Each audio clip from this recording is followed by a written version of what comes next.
You think no contact is the end? No. It's just the beginning of the quietest and most dangerous battle you'll ever face. When you go silent, the narcissist doesn't just get angry, they panic. Without access to your emotions, they spiral, scrambling for any way to regain control. But they don't strike loudly. No, it's subtle, strategic, and starts with tiny cues you could easily miss, unless you're awake. This video will expose every stage of the narcissist's psychological cycle after you go no contact. From panic and passive manipulation, to sweet re-entry attempts, to the collapse of their ego when they realize you're no longer theirs to control. This isn't just insight. This is your shield against falling back into the trap. If you're on a healing journey, watch till the end. This will give you the clarity, the awareness, and the conviction to stay free and stay strong. Hit subscribe if you're ready to walk out of the darkness for good. Stage 1. Confusion and rage. When the narcissist can't believe you actually left. When you go no contact, really disappear, ignore their texts, delete their number, stop watching their stories, and leave no emotional breadcrumb trail, the narcissist doesn't feel sadness, they feel pure rage. Not because they miss you, but because you just did something they never thought you'd have the strength to do. You cut off their emotional supply. You shattered the script they've been replaying for so long, the same predictable pattern of hurt, manipulate, reel, back in. And in that script you were always the one who responded, who gave in, who stayed. But this time, you didn't. You walked away. You didn't plead. You didn't check. You're done playing, and that shakes them to the core. A narcissist doesn't see you as a whole, autonomous person. They see you as an extension of their ego. So when you cut them off, it's not just emotionally painful, it's a blow to their identity. They spiral into confusion. How dare she? How could he not need me anymore? The rage begins with that rejection. But unlike healthy people, narcissists don't process loss through sadness. They process it through control. And when they lose that control, they panic. They might not show it at first. Some act cold, indifferent, pretending they're unbothered. But inside, they're falling apart. At this stage, they may still post about their happy life, glow up, or newfound peace. But make no mistake, behind the curated mask is chaos. They're checking your profile, watching your stories, asking mutual friends about you, maybe even creating fake accounts to stalk you. They begin to suspect you've moved on, that someone else has replaced them. They tell themselves, she's just angry, she'll come around. He always comes back. But with each day you remain silent, with each moment of no reaction, their confusion morphs into a quiet, burning fury. Because here's the truth. Narcissists don't fear silence. They fear irrelevance. They feed off your reactions. They hurt you to see if you'll cry. They message you to see if you'll respond. They flirt to see if you still care. No contact cuts off that entire supply, and in that silence, they rage. Not from love, but because their grip is slipping, and they know it. They may start a smear campaign, talking badly about you to mutuals, portraying you as the villain, not because you are, but because they can't stand losing control of the narrative. If they can't own you, they'll try to own your image. Internally, they're still hoping you'll break, that you'll reach out, not for reconnection, but so they can feel powerful again, so they can say, see, she still wants me, but you don't. And that's the shift. In your silence is liberation. In their anger is desperation. For the first time, you're not at the other end of their emotional game. Your only job in this stage, do not respond. Don't worry about whether they're mad or not. Don't waste a second wondering what they think, because the truth is, they're the ones spiraling, not you. Your job is to hold the line, because the moment you reply even once, the door cracks open. you re-enter the stage of a show that's only ever existed to exploit you, and they'll take it as proof. She still needs me, I still have power. But when you stay silent, you send the loudest message of all. I'm awake, I see clearly now, and you no longer live here. Stage 2. Silent manipulation, when they keep pulling strings even after you've left the stage. After the initial wave of rage fades and they realize you're still not responding, the narcissist doesn't quit. They shift into the next phase, silent manipulation. This is when they start creeping back, not with confrontation, but with subtle, calculated bait. You've stopped texting? That's fine. They'll coincidentally show up on your radar. Maybe it's a nostalgic story, a throwback photo, a cryptic caption. The goal is simple: make you waver. Make you wonder, are they thinking of me? Am I being too cold? They won't reach out directly, but they might message your mutual friends, appear at your usual hangouts, or use someone neutral to ask how you're doing. These flying monkeys aren't always malicious. They may not even know they're being used. But the narcissist is watching. If you respond, even with hesitation or a vague comment, they'll know the line is still open. This is one of the most dangerous stages because nothing is obvious. They're not insulting you. They're not apologizing. They're not asking to come back. But every move is designed to pull you back into the emotional fog. If they can make you start thinking about them again, you've already broken no contact, even without a single message. One classic trick at this stage is provoking curiosity. They'll post vague reflections. I'll always regret what I did to someone I loved, or people don't realize what they have until it's gone. But never say your name. And that's the point. You're left thinking, was that about me? The moment you reach out to confirm, they've won, because now you're back in the most vulnerable position, waiting for their explanation. Another subtle weapon, tapping into your compassion. They might send a message like, just wanted to make sure you're okay. It sounds harmless, caring even, but it's bait.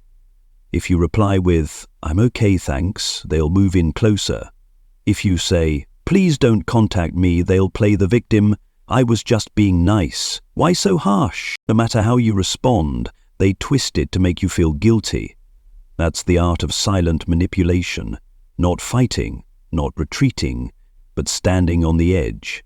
Just close enough that you feel their presence, but not enough to call them out. They can't stand being invisible, so they bait you with emotion, nostalgia, and mystery, all of it designed to pull you back into the arena where they reign.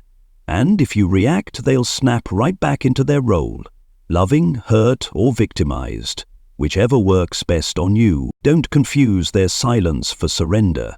They're still studying you, watching your online activity, reading your captions. To a narcissist, every move you make is data. They're analyzing it, planning their next step. So what should you do? Don't react, don't decode, don't investigate. Every gesture, no matter how harmless it looks, is an attempt to regain control. Understand this, and you won't be swayed by a text, a post, or a memory. Remember, no contact isn't just about silence. It's about releasing the illusion that they still have something good to offer you. When you stop hoping, you stop being manipulated. At this stage, your silence isn't just protection, it's a strike to their ego, because they're using their softest, sweetest tricks, and you're still not biting, not one word, not one sign. And for the narcissist, that kind of indifference shatters the illusion of power they thought they had forever. Stage 3, hoovering and image reinvention, when they come back as someone new. When the narcissist realizes that their silent manipulation hasn't pulled you back in, they enter the next phase, the high-stakes return. But this time, they don't show up as their old self. No, this time, they appear in the costume of a transformed, enlightened, deeply reflective person. Welcome to the hoovering phase, named after the vacuum cleaner, because their only mission now is to suck you right back in, but they know their usual tactics won't work. So now they go all out in reinventing themselves into the kind of person you always wished they were. Suddenly they're posting about therapy sessions, quoting self-help books, speaking about healing, accountability, and how they've finally seen the light. The very things they once mocked are now front and center in their social media, part of a carefully curated persona. The goal? Make you believe they've changed. They might say things like, "I've realized how much I hurt you. I can't live without you. You're the only person who ever made me want to be better." It sounds like a dream come true, especially if you spent months, years even, begging for that kind of awareness. But here's the truth. If someone has really changed, they won't pressure you to return. They'll respect the boundaries you've set and let you heal in peace. Hoovering isn't about love. It's a public relations campaign. They're not evolving out of genuine remorse. They're evolving out of desperation. Because you, their emotional supplier, have gone cold. And now they'll do anything to reignite that source. Even pretend to be the good guy. And if you go back, the cycle restarts, only this time it's more subtle. They'll be good for a while, just long enough to convince you it's different. But the moment you relax, they'll slide back into the same toxic patterns. Nothing has changed, except the disguise. At this stage, you must remember, true change never comes with pressure to reconcile. If someone says, "I've changed, so you owe me a chance," that's manipulation. If they post vague quotes about forgiveness, or "everyone makes mistakes," that's guilt-tripping. You are not obligated to return just because someone claims they're different. You do not have to verify their change by putting yourself back in harm's way. A super empath knows this. When someone returns suddenly, sweetly, and perfectly, it's more likely a warning sign than a miracle. They don't let emotion cloud their judgment. They observe actions, not just words. And above all, they remember why they left in the first place. You must stay grounded. Be rock solid against the tears, the promises, the "you're the one" declarations. Because it's all part of the new script. Same director, different costume. Remember, if you were strong enough to walk away, you're strong enough not to go back. Stage 4. Rejection, smear campaign, new supply. When tears, promises, and the illusion of a new self fail to bring you back, the narcissist faces a bitter truth. You've actually escaped. And when that happens, you don't just become the one who left. You become a threat. Because your freedom is living proof that they've lost control, and nothing enrages a narcissist more than losing power. So they enter the next phase, rejecting you, smearing you, and quickly seeking a new source of supply. First comes rejection. They'll deny the importance of your relationship. "I never really loved her. I just felt sorry for him. I was planning to leave anyway." All the moments they once held dear now become tools to erase your role in their life story. But underneath the surface, this is just damage control. Deep down, they know you were the one who walked away, and that truth cuts deep. Next is the smear campaign. Suddenly, you're the crazy one, the toxic one, the abuser. Everything they did to you is now reversed and projected onto you. This is classic mirroring, a tactic where they deflect blame by painting you with their sins. It's not just about protecting their image, it's about preemptively discrediting you. If you ever speak up, they've already planted doubt in others' minds. If they can't control you anymore, they'll try to control how others perceive you.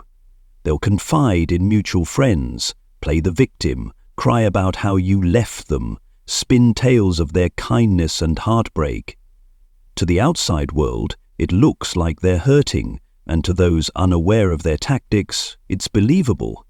Because narcissists are excellent actors. Finally, they move on to seek a new supply, often shockingly fast, sometimes days after you've gone no contact. They'll flaunt a new relationship, post romantic pictures, declare their happiness, even rush into engagement or marriage. But the goal isn't love, it's to prove you're replaceable. They want you to see them moving on, and feel like you meant nothing, when in truth, they're just filling a void with whoever is available and willing. Here's the painful part, watching it all unfold.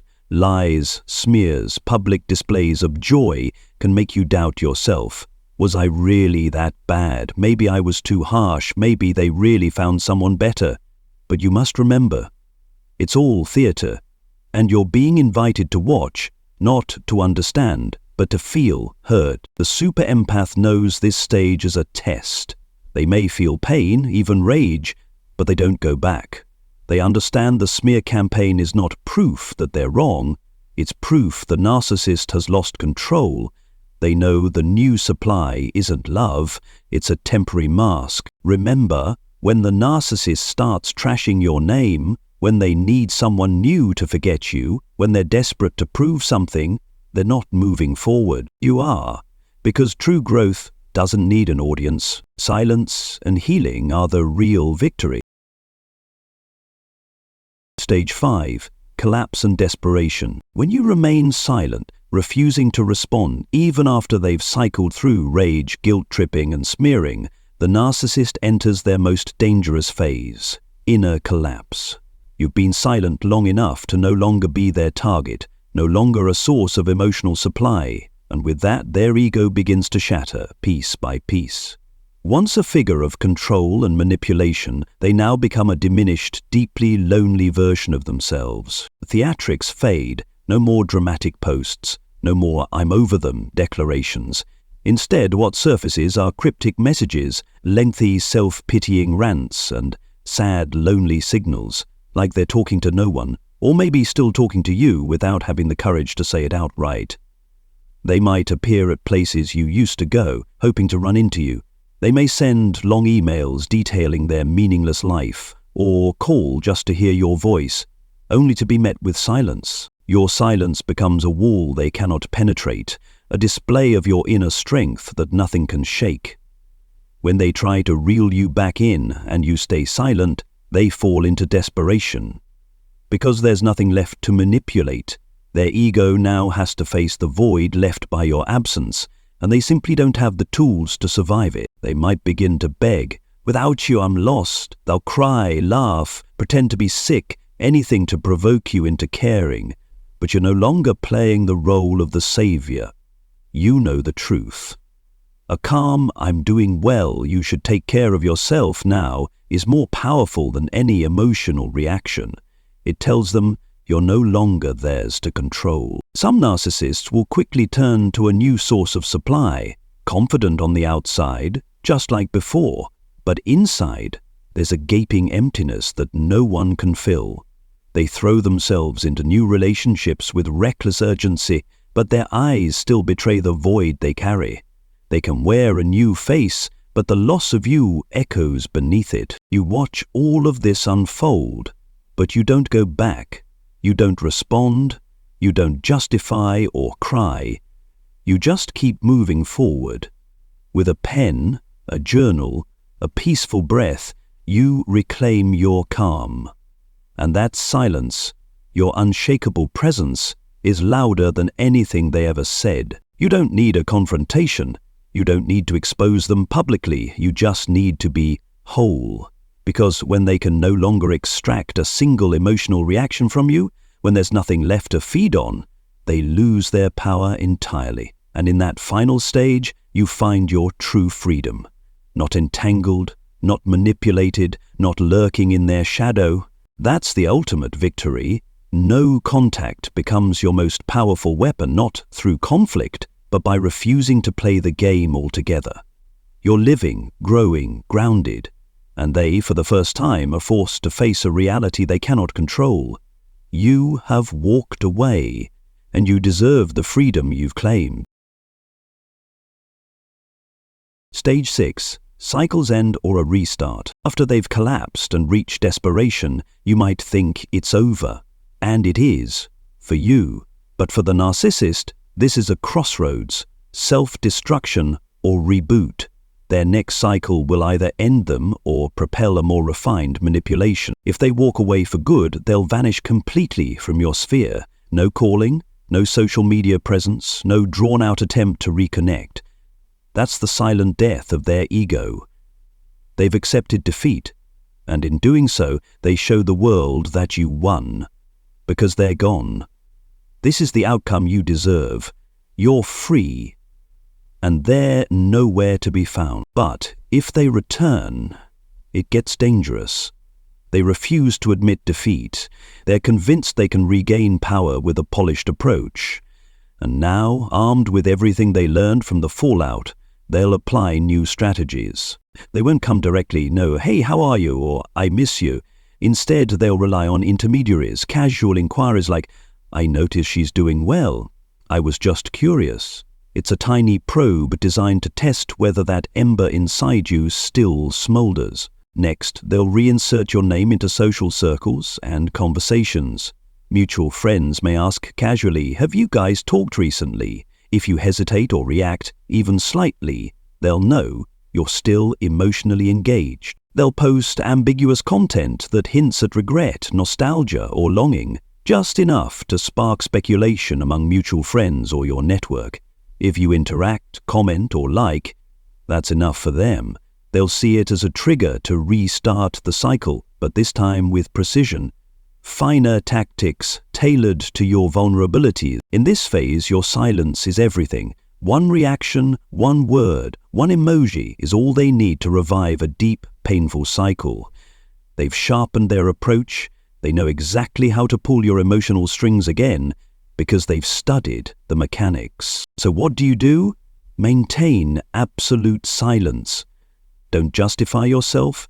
Don't clarify. Trust that true freedom comes from unwavering stillness. Every question they send through others, every hint, every third-person mention, they're probing for a crack.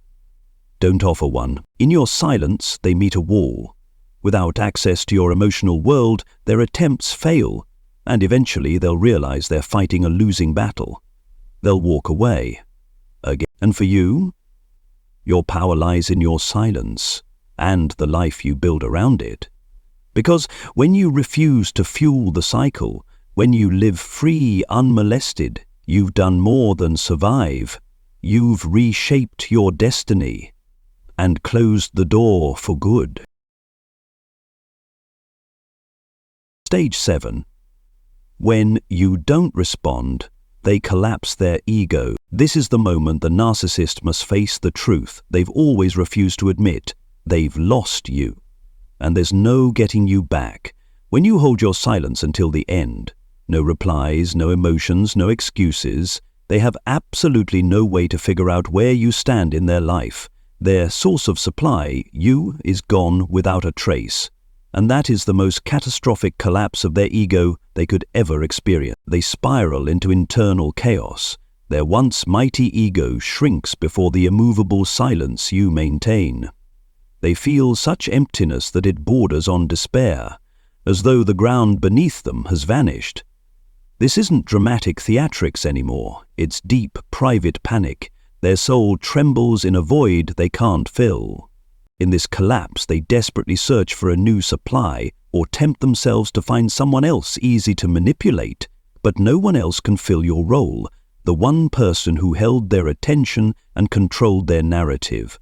That new person is only a temporary bandage. It cannot heal the emptiness that you left behind. You are the mirror they cannot look away from.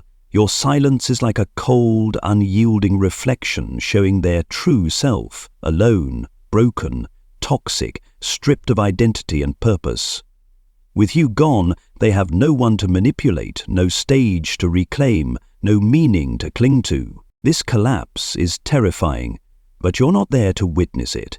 You've walked away and healed. You may catch glimpses in the form of their erratic digital posts, desperate messages, or anonymous accounts trying to invoke a response. Those are the final flailing attempts of a crumbling ego. But you don't reply. You move forward with strength, grace, and calm judgment. At this point, your silence becomes an intentional fortress, not avoidance, but empowerment. You know the relationship is over, and you refuse to let any part of yourself slip back in. Your silence ceases to be passive. It actively dismantles their hold over you. As you thrive, in work, relationships, identity, they know they have lost. You no longer respond. Their messages remain unread. Their tactics fail. And in that silence, they suffer the full collapse of their ego. No audience, no control, no identity built on your reaction. This collapse proves you've won the final round. You are no longer a player in their game. You are free. And in that freedom lies the most profound truth. You don't have to say a word. You don't have to justify or explain. You simply exist, whole, complete, and independent. Because your intentional silence is the quietest and most powerful weapon in this ordeal, and their complete collapse is the ringing confirmation of your victory. You've traversed the journey, from strategic silence that rattled the narcissist, through emotional traps and smear tactics, to their frantic search for new supply, the collapse of their inner world, and finally the complete disintegration of their ego once you refuse to respond. Now you stand at the final destination, where there is no drama, no emotional tug-of-war, only profound peace, inner strength, and utter freedom. Your silence isn't absence, it's a formidable language, an invisible fortress that cannot be breached. Each day you remain silent, you add another layer to this fortress. It won't break because you no longer reply, and you refuse to let them manipulate or define your world. That means you've reclaimed your essence, and you can't be drawn back into their destructive games. This action didn't require shouting, exposing, or explaining. It was your deliberate choice to remain absent. That absence turned their manipulation into dust, robbed them of power and purpose, and forced them to confront the void you left behind. When they looked into that mirror, all they saw was a hollow, lonely, powerless reflection of themselves. Meanwhile, your life has moved on, without lacking anything. In fact, you're lighter. You cleared away the noise of the past. You have more time for yourself, for trusted friends, and for values that make you feel alive. It's not a flashy, look at me, I'm free moment, but one day you'll realize you no longer look back. And that marks a rebirth stronger than any comeback. Silence has become your habit, not born from fear or weakness, but from empowerment. Each morning you choose, how will I live today? Not, what did they post about me? Your small choices, no scrolling their page, no reading hidden messages, no lingering on their narrative, have altogether created a new life.